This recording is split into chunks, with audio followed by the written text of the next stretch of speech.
बड़े भाग्य मानस तन पावा सुर दुर्लभ सब ग्रंथ समावा। नमस्कार मित्रों, LMP स्टडी लाइफ में आपका स्वागत है। हम आज आपके लिए लाए हैं इतिहास का क्षेत्र। इतिहास का क्षेत्र कितना व्यापक है, कितना विस्तार में है। स्कोप ऑफ हिस्ट्री, हिस्ट्री का स्कोप है जो कितना फैला हुआ है। तो इसके बारे में हम आज चर्चा करेंगे कि इसका स्कोप कितना ज़्यादा विस्तृत रूप से फैला हुआ है। देखिए, अभी तक आपने हमारा चैनल सब्सक्राइब नहीं किया है तो पहले तो सब्सक्राइब कर लें और लाइक कमेंट भी करते रहें, ताकि हमें पता लगता रहे कि आपको क्या प्रॉब्लम हो रही है या क्या पसंद आ रहा है। पूरी वो शेयर कीजिए थोड़ा, क्योंकि और लोगों को भी जानकारी मिल सके। तो हम आज पढ़ेंगे इतिहास का क्षेत्र। इतिहास का क्षेत्र यानी एक स्कोप कितना व्यापक है या कितना संकुचित है। तो इसका इतिहास का क्षेत्र बहुत ही व्यापक है। इन्होंने लिखा है कि इतिहास का क्षेत्र उतना व्यापक है जितना आदमी का जीवन, जितना आदमी का पूरा जीवन होता है उतना ही इतिहास का क्षेत्र व्यापक होता है। मनुष्य के अध्ययन के जितने क्षेत्र हैं उतने ही इतिहास के स्रोत हैं। इतिहास के स्रोत हैं, इतिहास के ही क्षेत्र हैं। जितने मनुष्य के अध्ययन के क्षेत्र हैं उतने ही इतिहास के क्षेत्र हैं। इतिहास का क्षेत्र सामाजिक आवश्यकताओं के अनुसार हमेशा ही विकसित होता रहा है। प्रकृति का सीधा अध्ययन इतिहास के क्षेत्र में नहीं आता। जो प्रकृति है, हमारी नेचर है, उसका इतिहास के सीधा अध्ययन इतिहास के क्षेत्र में नहीं आता, लेकिन फिर भी आता है। परंतु प्राकृतिक घटनाएं जो मनुष्य के जीवन को प्रभावित करती हैं, उनका अपना इतिहास होता है जिसके माध्यम से उनको प्रभावित करती हैं। उनका अपना इतिहास होता है जिसके माध्यम से उनका अध्ययन करके मनुष्य के अनुसार अनुकूल फैसले किए जा सके। अब जानेंगे अपन कि इतिहास का क्षेत्र में राजनीतिक इतिहास। सबसे पहले आया है राजनीतिक इतिहास। राजनीतिक इतिहास में कौन कौन सी चीज़ें आती हैं, तो हम बता दें देश के संवैधानिक विकास का इतिहास आता है।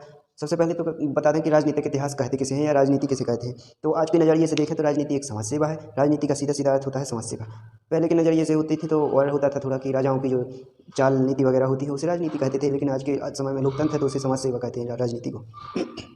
और पहले के नज़रिए से देखें तो राजनीतिक इतिहास में राजाओं उनके जीवन की उपलब्धियों का विस्तृत वर्णन होता है। जीवन और उपलब्धियों का विस्तृत वर्णन होता है।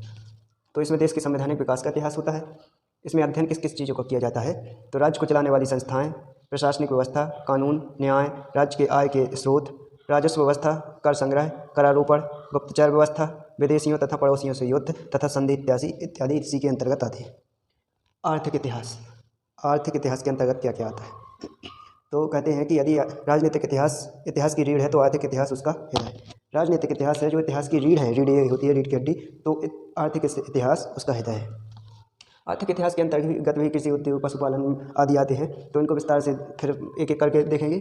और फिर है सामाजिक इतिहास। सामाजिक इतिहास में समाज के लोगों का वर्णन होता है। इसके बाद है सांस्कृतिक इतिहास। सांस्कृतिक इतिहास में जो संस्कृति को लेकर कला वगैरह होती है उसका वर्णन होता है, और यह संस्कृति में मानव विकास की चेतना को अभिव्यक्त करता है।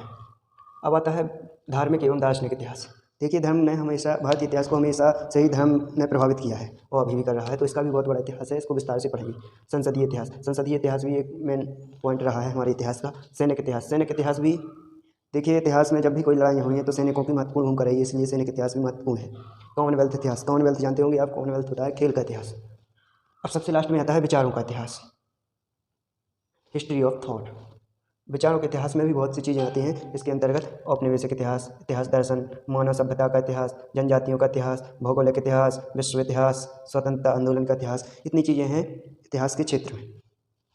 ये है इतिहास का क्षेत्र। इतिहास का क्षेत्र यहीं तक सीमित नहीं है। हमने आपको बताया कि जितना ना मनुष्य का जीवन है उतना ही इतिहास का क्षेत्र भी व्यापक है। जितना मनुष्य के जीवन में क्षेत्र होते हैं, अध्ययन के क्षेत्र होते हैं, उतने ही क्षेत्र इतिहास के होते हैं। तो इतना ही सीमित नहीं है, मैंने तो मेन पॉइंट बताए हैं, और भी अधिक व्यापक है। तो अगर आप हमारे इसके जरिए आप अच्छा खासा नोट्स भी तैयार कर सकते हैं। मैंने शुरू से पढ़ाया है इतिहास, इतिहास के अर्थ से लेकर अभी तक आया हूँ मैं, और अब दूसरे वीडियो में पढ़ेंगे हम इनको विस्तार से, सभी हेडलाइनों को पूरे विस्तार समेत पढ़ेंगे। और आपको क्या करना है कि लाइक, कमेंट, सब्सक्राइब एवं शेयर करना है, ताकि हमारा मनोबल बढ़ा रहे। धन्यवाद साथियों, और हम इसके बाद पढ़ेंगे इसको विस्तार से।